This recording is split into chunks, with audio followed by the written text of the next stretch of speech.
At dahil nga sa sipag kong mga sipat ng binibini mga bes, nakarating na tayo dito sa summer capital of the Philippines. Hello mga bes, it's me your Reclamadog Bestie Chopper. Tara sa aking kwento na medyo may kwenta. Mabilis ng pangyayari mga bes kasi kala ko normal na araw lang. Tapos nung madaling araw ay bigla akong dinampot mga bes.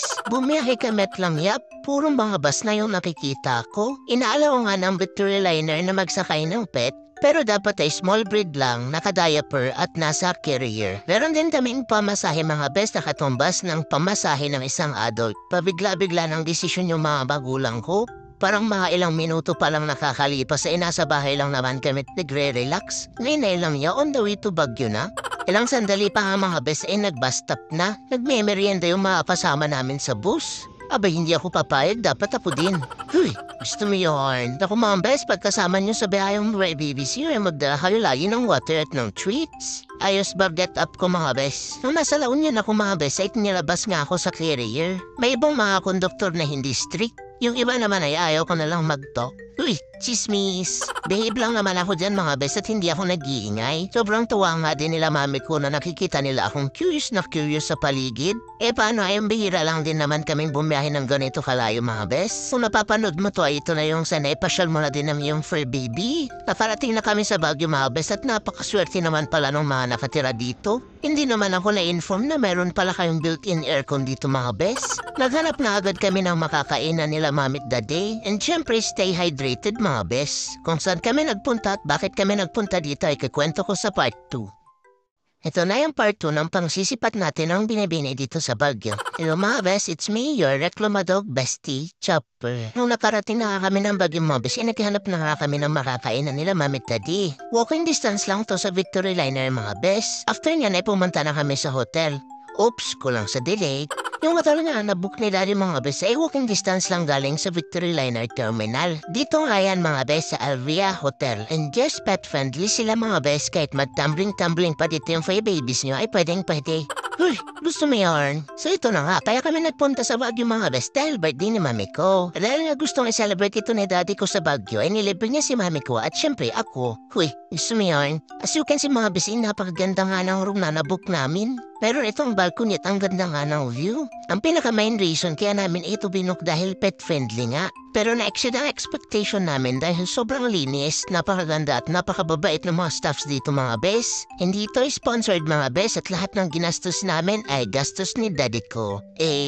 Katapos nga akong linisan ni mami ko mga bes, nagpupumilit na ako makimahigaan pero napakataas pala. Ito din pala yung CR nila mga bes, palinis at may mga toiletries na din. Ready na kami sa day 1, let's go!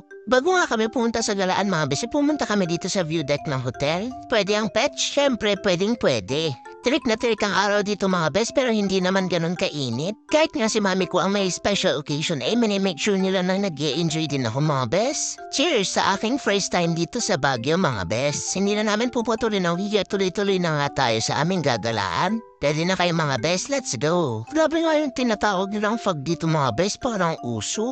Ang kaibahan lang dito sa Baguio, pag tumapo sa mukha mo yung fog, wow, ang lamig. Pero sa Maynila, pag may tumapo sa yung usok mga bes, ay pollution para. Kaming pet lovers dito mga bes, yung iba nga pinagdadrive pa ng truck. Huy, yan yung tinatanan ko na kung saan yung daanan namin mga bes at pakaiwala ako ni Mami Bo. Narinig ko ay Gurut Stone Kingdom nga yung pupuntahan namin mga bes. Noong ang bes ay sabi ko ay gusto lang pala nila makakita ng bato, marami naman sa Maynila, uy. Pero naman, dito na nga kami mga bes, sobrang ganda din pala. Pag makita niyo mga batong pinagpapatong-patong dito mga bes, ma-amaze talaga kayo sa effort. Naisip ko lang bakit wala pang nakakaisip magpatong-patong ng mga chimkin ba? Pupuntahan namin yun mga bes, kahit magkano pa yung ticket. Huy, kasmiyan. Dahil nga weekend nung nagpunta kami mga bes, ang daming tao dito. I highly recommend talaga niya ito sa listahan niyo kung pupunta kayo ng Baguio mga bes. May statue nga ng kalabaw dito mga bes, bakit kayo walang statue ng chinkin? Saan pa kami ibang pumunta mga bes, kwento ko sa part 3. More first time sa atin mga bes, see you sa part 3.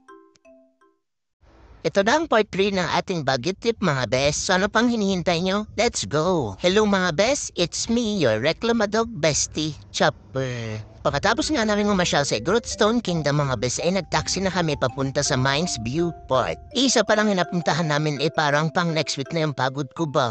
Buti na lang talaga at may built-in aircon dito sa Baguio. Yan na at nag-igorot costume na rin sila mamit daddy mga bes. So ayan, naglaro na naman kami ng aura-aurahan. Tripod nga lang yung gamit namin dyan mga bes at yan at sinukat pa nga sa akin. Nung nagsawa na nga kaming umaura mga bes, pumunta naman kami sa view deck. As usual ay ang ganda nga ng view mga bes. Naka-maximum alert nga lang ako dyan mga bes at baka itulak ako ni Mami Bo. Kidding aside ay ang ganda talaga dito mga bes. Hindi na nga kami nagtagal masyadong mga bes at bumalik na kami ng hotel. Nung bumalik kami sa view deck ng hotel mga bes, na-meet nga namin itong dalawang pompoms. Naka-check-in din sila dito sa hotel mga bes. Sayang nga lang at dalawang lalaki din po mga bes. Fail na naman ang pangsisipat natin ng binibini. And finally ay nakapagpahinga na ako mga bes. Si daddy naman ay nagbumuni-muni dun sa balkoni. Nagko-compute siguro ng mga gastos niya ba. Ako naman ay sinulit ko talaga yung natitira kong pahinga. E paano nung kinagabihan mga bes, umalis ulit kami? Next stop nga natin ay SM Baguio. Alam niyo ba ang isa sa nagpaganda ng trip namin dito sa Baguio mga bes? Yung mga mabait na taxi drivers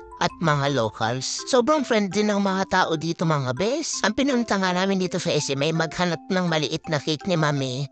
Bumili ng aking wet dog food. Grabe lang at puro lalaki yung mga nahahanap kong fur babies ba. Hindi na rin kami naggala ng masyado dahil pagod na ako at nakabalik na nga kami ng hotel. Kumain na nga ako dyan ng wet dog food ko mga bes. At nung busog na nga ako ay kinantahanan namin si Mami ko ng happy birthday. Nag-wish na nga siya mga bes at binlow ang candle. Ang wish nga daw niya ay humaba pa yung buhay ko para marami pa kaming mapasyalan in the future. Nilinis na nga din niya ako at binihisan mga bes para makatulog na kami. Mahaba talaga yung nilaan namin para sa tulog mga bes para marami kaming energy bukas. See you sa next video mga bes para sa ating day 2.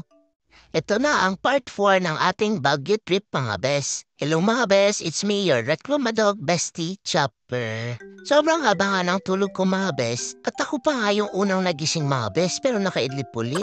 Nung mag-check-in nga kami dito mga bes may free breakfast na nga din. Nakasabay nga ulit namin ditong mag-breakfast yung dalawang pompoms. Nagdala din kami ng sausage ko mga bes dito sa restaurant para hindi daw ako mainggit. Walang restriction dito sa hotel na to mga bes at pwede nga kami kahit sa restaurant nila. Habang naghihintay ng food ay nakipagharutan ulit ako dito sa mga pompoms mga bes. Abay grabe pala yung energy levels ng mga to. Sabi ni Mami Daddy masarap din yung mga food dito sa hotel mga bes. After nga naming mag-breakfast nagbihis na kami at pumunta na kami sa aming next destination. As usual nag-taxi ulit kami mga bes. Pwede namang lakarin pero ayaw nila akong mapagod. Next stop ay dito sa Burnham Park. At dahil nga first time ko dito mga bes pina-experience nila sa akin yung pagsakay dito sa parang bike. Pwede ang pet.